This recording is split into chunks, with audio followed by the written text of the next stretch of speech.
যৌতুক যেখানে আমরা নাই সেখানে এবার চোখে চোখে বলে আমি তো এই কাম করে থুয়েছি, এজন্য হাতটা আস্তে আস্তে নেমে যায়। যৌতুক নেওয়া যাবে? যারা বলেন যৌতুক নেওয়া যাবে। পরশুদিন এক জায়গায় বিয়ে খাইতে গেছি, তো সেখানে আমাকে বলছে কিছু নসিহত করেন। তা আমাদের কাজই তো যেখানে যাই সেখানে তো একটা কোরআনের বাণী শুনে দেওয়ার। তো আমি তাদেরকে নসিহত এটা করলাম, বিয়ে করার সময় ছেলে পক্ষ কি মেয়ে পক্ষের বাড়িতে কথা বলতে পারবেন আপনারা কি কি দেবেন। মেয়ে পক্ষের বাড়ি থেকে 14 বা 18 বা 20 বছর লালন পালন করে কলিজা সেরা যে সম্পদ দিচ্ছে, এর চাইতে বড় সম্পদ আর কিছু হতে পারে না।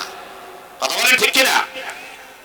আপনাকে ফ্রিজ দিবে, বালিশ দিবে, ওটা দিবে, সেটা দিবে, মুড়া ঝাঁটা দিবে, কারণ আপনি ফকির নি, কিছুই নাই।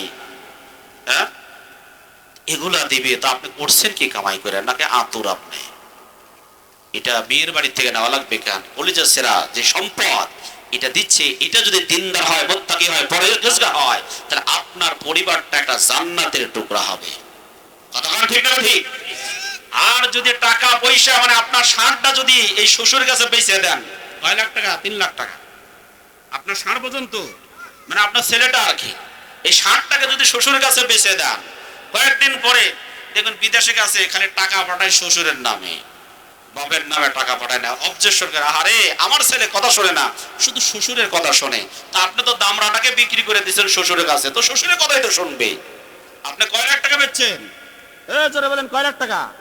3 লাখ টাকা দামরাটাকে শ্বশুরের কাছে বেচে দিচ্ছেন, তো শ্বশুরের কথাই শুনবে, আপনার কথা তো শুনবে না।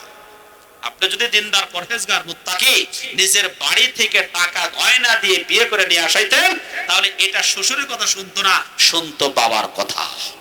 কথা ঠিক না ঠিক? আর এই মেয়েটা নিজের বাপের মতো শ্বশুরকে সম্মান করতো, ইজ্জত করতো। গরমের ঠান্ডার ভিতরে গরম পানি করে দিত উজু করার জন্য, ভাতটা ভালো মতে পাকায় দিত, অসুস্থ হলে সেবা করতো। আর এখন অসুস্থ হলে কয় বুড়া তাড়াতাড়ি মরে না, মনে মনে খতমে জালালি পড়ে। এই কথা বলে আছে না ভাই? আছে। এই জন্য সাবধান।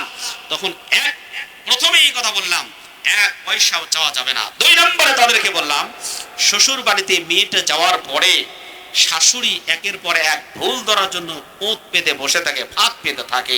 একটুখানি চামচের টু শব্দ হলে কি কুশাইতে বউ নিয়ে আসলাম। চামচ যদি একটু ভেঙে যায় তাহলে সর্বনাশ, 3 বার করে বিচার দেওয়া শুরু হয়ে যায়। গ্লাসটা যদি ঠিক মতো পরিষ্কার না হয় তাহলে দেখবেন বিচার দেওয়া শেষ।